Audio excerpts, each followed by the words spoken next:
Hi everybody, welcome to Senior Flicks. My name is Cindy and I'm the Dietary Educator here at Shepherd Village.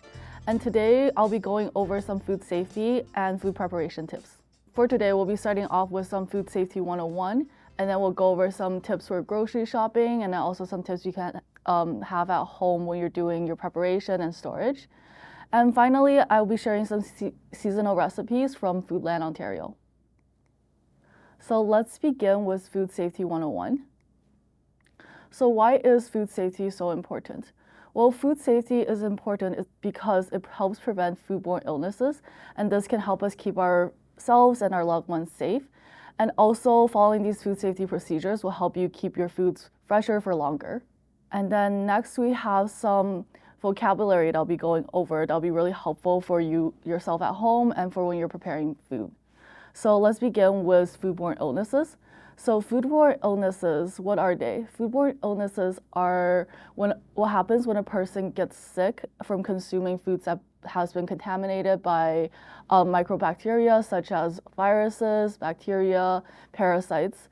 And some of the symptoms of foodborne illnesses can be vomiting, diarrhea, or fever. So the next vocabulary we have is cross-contamination. And cross-contamination is what happens when harmful bacteria move from one food to another. So this can cause foodborne illnesses if it's not done correctly. So to prevent cross-contamination, what we want to do is to keep foods that are cooked at different temperatures separate. And cross-contamination can happen when you're touching one food and then touching another. Or it can also happen, for example, when you have two foods that are stored next to each other in the fridge. And also, for example, if you're using the same utensils to cook one food as you are another. And that's why it's so important to keep your work surfaces clean and also to wash your hands when you're preparing food. So the next vocabulary we have here is a danger zone. So this is a temperature between 4 degrees Celsius to 60 degrees Celsius. And this is a temperature where the bacteria really like, and this is when they will grow rapidly. So what we want to do is try to keep the food we eat outside of this zone. So for example, if we're heating up food, we want it to be above 60 degrees Celsius. And if we're cooling food or storing it in the fridge, we want that to be below 4 degrees Celsius. And what happens is temperatures above 60 degrees Celsius will kill the bacteria or virus or microorganisms in the food. And then any temperature below 40 degrees Celsius will cause that microorganism to go dormant. So that doesn't mean they're not growing, it just means that they're slowing down. And that's why it's important to throw out the food that has been in your freezer for too long, even if it still seems okay, because the bacteria is still growing. Now, it is okay for us to have our food within that temperature for a short period of time. So what we want to aim for is about 2 hours. And for example, if you have a pot of soup that you just made and you want to cool it down before you store it in the fridge, what you can do is leave it out on the counter for up to 2 hours and then immediately store that away at a temperature less than 4 degrees Celsius. So the tip for this will be to keep hot foods hot and cold foods cold. Now, next we can move on to talk about our grocery shopping.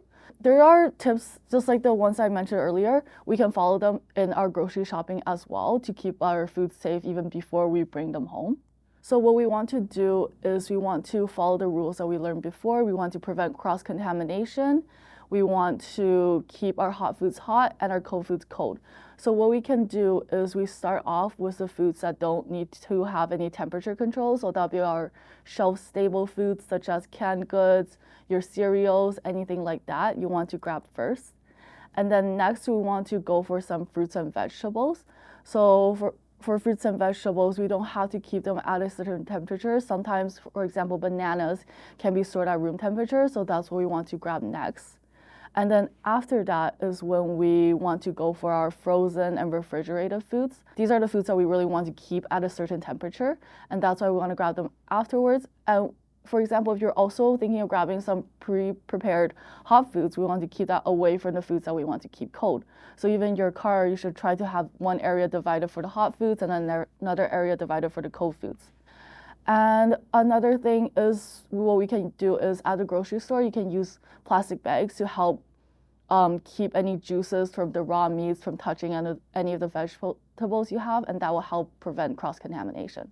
And another great advice I can give you about grocery shopping is to buy your fruits and veggies in season.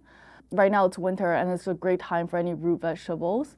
And so there's a number of benefits to why we're buying in-season produce. So to start off, in-season produce will have better flavor because they're picked right when they're ripe, and also there isn't any flavor loss due to storage.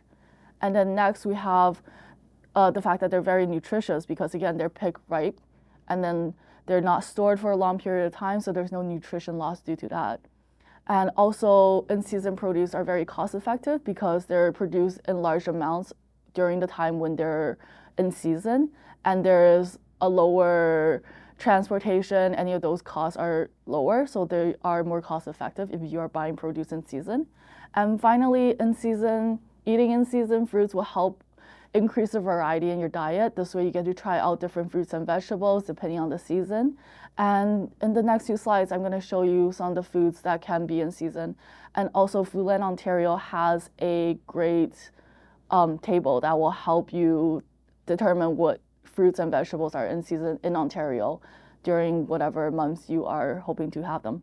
Like I said before, winter is the perfect season to enjoy some hearty in-season produce. And for example, what we have in season between January and March in Ontario for the fruits is apples and pears. And then for the vegetables, we have beets, cabbage, carrots, leek, onion, parsnips, and winter squash. All of these are so great for some hearty winter recipes that I will show you later on as well. So we'll move on to the next section of our presentation. So this part will be going over some food safety tips for storage and preparation. Because now that we're finished grocery shopping, we need to go home and then store our vegetables and then make them into the food that we'll eat. So firstly, did you know that food safety also applies to how you store your food in the fridge? So there is a system that should be followed to prevent cross-contamination and also make sure that the food we eat are safe to eat and that it lasts as long as possible. So to prevent cross-contamination, what we want to do is again follow that temperature rule. So we want to have the ready-to-eat food that you can just grab and go at the very top. And then the next would be, for example, your produce, your apples, your oranges, anything like salads as well can go in the shelf below that. And then next we'll have the dairy, the eggs, anything below the produce. And also if your fridge has a crisper, that's another great place to put fruits and vegetables. It's designed to keep them fresh and good for longer. And this may be at the very bottom of the fridge, but the fridge is designed so that it doesn't have any food leakage onto there. And then finally, at the very bottom, what we want to have is any raw meats and poultry. And this is, again, just so that any juices from the raw meat and poultry won't drip down onto the foods that you will grab and eat or foods that you'll eat raw. So next we have minimum cooking temperature. So again, this is very important because as we talked about the safety zone, we want to have foods cooked to a certain temperature. That way all of the microbiomes, microbacteria in the food can be killed. So all raw foods should be cooked to their minimum internal temperature, and this is a temperature that is needed to kill these germs that cause foodborne illnesses. So as you can see in this diagram, what we have is items like fish and seafood. Their minimum cooking temperature is a little bit lower, is 145 degrees Fahrenheit. And then after that, we have ground meats such as beef, pork, veal, lamb, all of your red meats that should be cooked to 160 degrees Fahrenheit. And finally, we have poultry, which includes chicken, duck, and any ground meats should be cooked to at least 165 degrees Fahrenheit. And what you want to do is to use a food grade thermometer to measure your meats. And this thermometer should be inserted to the middle center of the meat, not touching the bottom or to the top. That way we know exactly what the internal cooking temperature is. Finally, we have a couple of other food preparation tips that you can follow at home. So for example, we want to keep raw foods and cooked foods apart. So for example, if you're preparing a dish and it has raw chicken, but also there's going to be a salad with it, we want to do the preparation of those items separately. Start with a salad and then we'll wipe down the counters and then switch to a new cutting board before you start chopping up your poultry. The next tip is to always wash your hands and surfaces. Again, this helps us decrease cross-contamination and keep the foods clean. Next is regularly to check on the expiration dates of your stored products. if there's any doubt, it should be thrown away. For example, cans should be in good repair. There shouldn't be any cracks, no bulging, no dents, anything like that. If you see something like that, throw it out.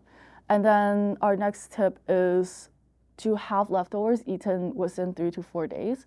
And during this time, you want to heat that up to, again, the highest temperature, which is 165 degrees Fahrenheit.